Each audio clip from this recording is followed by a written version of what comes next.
आज नवीन वर्षाचा पहिला दिवस, त्या निमित्तानं खरं तर विठ्ठलाचं जे मंदिर आहे आकर्षक अशा पाना फळांनी आणि फुलांनी सजवण्यात आलेलं, ही जी सजावट आहे ते आळंदीचे जे विठ्ठल भक्त आहेत प्रदीप ठाकूर, ही खरं तर गेली 9 वर्ष झाली सजावट करतात. ते स्वतः आता आपल्याबरोबर त्यांचं संपूर्ण कुटुंब इथं आलेलं आहे. काय सांगताल तुम्ही, किती वर्ष झाली सजावट करताय?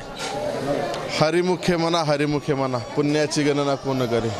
तसं पाहिलं तर 7 वर्ष झाला मी सजावट करतोय आणि यामागील भावना एकच असते की भावी पिढीला 31 डिसेंबरला पबला न जाता पांडुरंगा चरणी येण्याचे वेध लागावे, यामागील भावना हीच असते.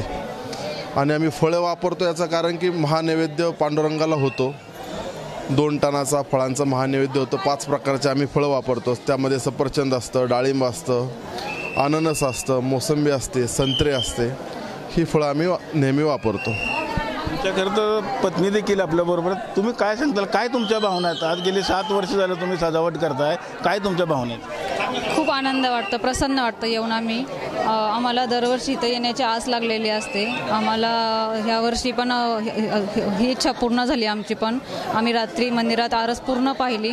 येणारं वर्ष हे सगळ्यांना सुख समृद्धीचं आनंदाचं जावं. किती वेळ लागला ही सजावट करण्यासाठी? पहाटे 3 वाजेपर्यंत तरी चाललं असं.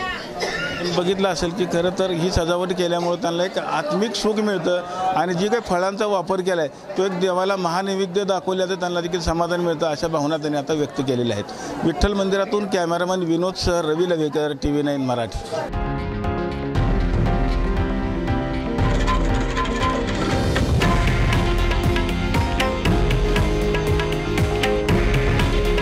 हे आहे देशातील नंबर 1 न्यूज नेटवर्क आणि आपण पाहत आहात TV9 मराठी. काळजी तुमची, हित महाराष्ट्राचं.